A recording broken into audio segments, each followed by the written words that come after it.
Rosenberg's worked really hard behind the scenes. We've been trying to get Nicki Minaj back in our graces for about a year now. 51 weeks. Yeah. Rosenberg, so this is on you, sir.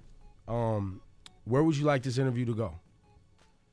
I don't know. I'm excited. I'm excited to see Nicki because it's very odd to have someone that you don't know very well who's become like such a fixture in your life. Like everyone talks about Nicki to me. Like I've always wondered. I was always like, I wonder if Nicki knows that she's come up every day in my life for 350 days. Like to the point that where Starships got played at my wedding, and it was like the biggest deal at my wedding was Starships playing at my wedding.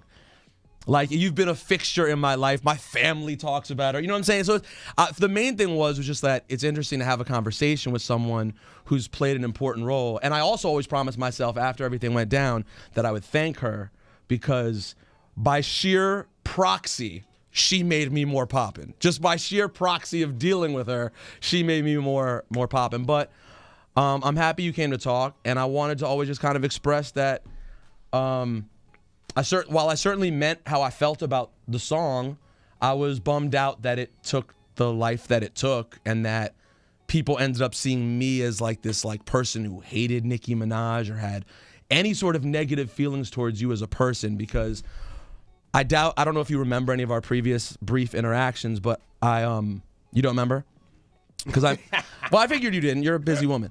But I met you the year before. I came up to you on stage, and at that point, I already know people had probably had been in your ear being like, the morning show says little things, and I tried to pull you aside even though you were really busy, and I was just like, hey, I just want you to know, like, I think you could be the greatest female MC of all time. I was like, I think that could happen. I know you probably don't remember, and I promise I'm not lying. Okay. And I was like, I really think that, and I was like, but if anything ever sounds any way, like, I'm probably going to be hard on you because I am that kind of hip-hop geek. That's who I am. Mm-hmm. And so... And furthermore, and this is a long-ass explanation, when the whole thing went down, you have to remember, I was on the festival stage, not remembering we were streaming, not remembering anything. All I did was get up and do my regular spiel, which is hype up underground crowds, right? So as part of the hyping up the underground crowd, I dissed what was the most mainstream song at the time.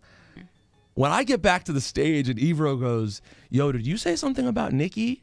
And I'm like, this is the biggest moment of my career pretty much. I literally didn't remember it. I'm like, oh, I did say something. He's like, yeah, it was streaming on her website. I was like, oh. So that's how the whole thing started. Fucking idiot. Exactly. So then what happened afterwards was hip hop and playing and posturing and all those things. But I am sorry that things went as left as they did. And I never had ill feelings about you as a human being, ever. That was never, and I never would ever have dissed you in any personal way ever beyond my sort of distaste for that song. It's cool. It's water under the bridge. Do you mean that? Yeah. I mean, it's so long ago. I can't even act like I care anymore. Like, I don't care. I really don't. But I appreciate you guys having me. And I did have conversations with more Barbs during the first 3 months of that incident. Yeah, they don't like you at all. No. There's no coming back from that. Yeah. They hate you. There's nothing that can be done. Yo, listen to me. Them 19, 17, 15-year-old Barbs will never forgive you until they're 25. At which point, they might. Yeah, I was getting there were some tweets that were rough, but I survived. Yeah, this is the thing. Like, in hindsight, I should have just come and, like, I told Ebro this. I should have just did the show. Because I've never allowed anyone to, no matter what I've gone through personally or whatever professionally, I've never allowed that to make me let my fans down. And even if it wasn't a Nicki Minaj fan, just a fan in general, somebody that was there that paid to see the show, I think in hindsight I should have just came out because it's my hometown especially, and they shouldn't have been brought into whatever we were going through. And so I wish I would have come out and did the show, and I apologize for not coming out and doing the show because they had nothing to do with that. You know what I mean? So that was like my whole thing when I thought about it. I was like, a whole bunch of people were punished for something that they knew nothing about, something that they couldn't control, and there really was no way for me to make it up. So I felt really, really bad for the whole, just for the whole situation. But You know what? Like, I get it. Like, that's what you do. I guess to me, I just don't know your resume. You know what I'm saying? So I never found you funny. I never found you entertaining. I never found you smart. I just found you annoying because, you know, I grew up in New York. Well, I've grown up on Hot 97. Like, you know what I'm saying? And I know Angie and I know Flex and Mr. C and all these people. And whether they like me or whether or not we get along, I just know their resume. So that's why it was so easy for me to pick up the phone and talk to Flex and be like, what the fuck are you talking about, you know? But like with you, I was just like, who are you? To me, you don't have enough of a resume to make those comments. But, you know, you did, and it is what it is. For whatever reason, our paths were meant to cross like that. So it's over. Well, also, I will say this. It makes sense that you wouldn't really know me or mess with me because in the period in which I was coming up here, you were blowing up and kind of gone. Mm-hmm. But I will tell you that I've been in radio for 16 years. I dreamt of being a Hot 97 since I was a kid. We're I guess, generally roughly the same age, in the same age range.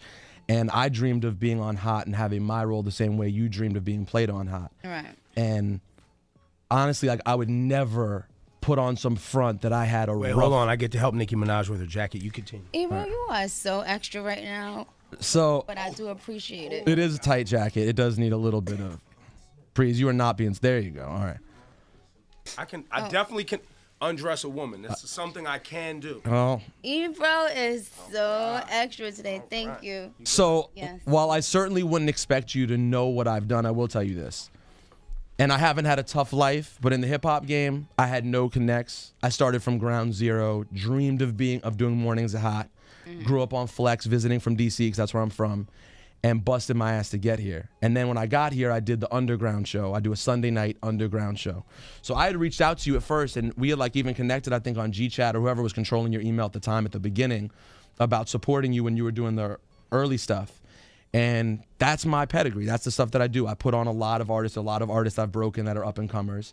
And I love hip-hop. So I speak out about things I don't like. So when an artist who I consider to be as important a hip-hop artist as there is in the game today made a record that I deemed to be totally something that I didn't, and I understand we have different opinions on it, something that I viewed as not good for hip-hop, it wasn't something that I was trying to like go at you personally about. Like KRS made Step Into a World remix featuring Diddy. Like you were mad about that. And I was mad. In 97, I was mad at the time. I was upset. I don't hate KRS for it. You know what I'm saying? It was a moment that I didn't like. But that's me as Joe Backpacker #1. You know what I'm saying? But so I like everybody's resumes and the backstories and everything. That's great. And I think we're making progress. But you guys are clean now. This is good. Move on from here. Well, right? she did just bury me.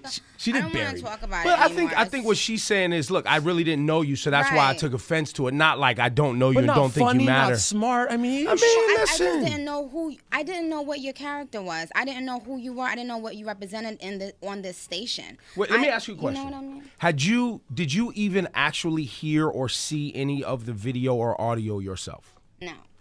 Never, not once. Never, not once. I swear to God, I never. So all of your disdain or attitude towards the scenario was based on people giving you information? Correct. Wow. So you do realize that never, not once, no one on this AM show program had anything negative to say about you as a person or even your music. But that I hate when you say that though, because anything you say about me or my music or is personal to you. Exactly. See, and that's I think the disconnect for us is because so much of the music we love, right? And here comes a song that we're like, we don't like this song. We don't think that's a personal attack, and I think that's sometimes a misunderstanding on our part, right? Like we don't. No, but I want to see. That's what another thing I need to clear up. I don't give a rat's ass if people don't like Starships. You know what I mean? By the way, people do like Starship. Starship sold 7 million copies worldwide. That means 7 million motherfuckers like Starships. And how about this? He liked Starships. His feelings was hurt when you made Starships. And that's fine. And I would feel like that too.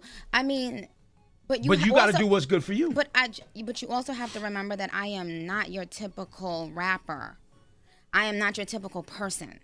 I just did the biggest TV show in America, for God's sakes. You know what I mean? Like, you guys, but I appreciate the fact that you see me as an MC, because that's what I do and that's who I am. People try not to give me my credit, but I really do this. You know what I'm saying? So I understand, like, when I step out and do a pop song, it's like, damn, Nick, really? Like, you know what I mean? A lot of people are disappointed by that, and I totally get it. I don't judge you. I'm not mad at people if they don't like it, but I wanted to experiment. My whole career has been almost just like a playing field for me to try new things. I never put a limit on myself. And I don't like when, especially black women, put a limit on what they can do. You should be able to try whatever the hell you want to try, as long as you keep in your integrity. Like, I liked the song. I loved Super Bass. Super Bass wasn't even supposed to be a single. Like, that was on the deluxe album. It's not my fault that it, came out. People loved it. 4 million sold in America. It's like, sometimes you do things, and it's so funny because even like right now, like, I was thinking, you know how if I really wanted to right now, I could go back in and make another pop song like that to sell all this stuff. And I'm choosing not to do it. You know what I mean? I'm choosing to get back to my essence and just feed the core hip hop fan. You know what I'm saying? Because I feel like we need you in a bad and way. I feel like I need this, because it's just a more powerful platform for me. You wouldn't say it's also mostly, like, as the little girl who grew up in Queens, mostly where your heart is from, is in this? Absolutely. I mean, even when I'm on stage performing my rap songs, it's more organic, it's more authentic, you know what I mean? Because that's how everybody knows my story. I didn't have anything. I really grew up here. Like, this was all I knew, you know? So I tell my story, and obviously, but I still grew up loving Cyndi Lauper and Madonna. You know what I mean? Of course, so did I. So it's not like... I think it's our fault in hip hop, and I'm the worst one, right? Where we put these boundaries on what hip hop can be, what it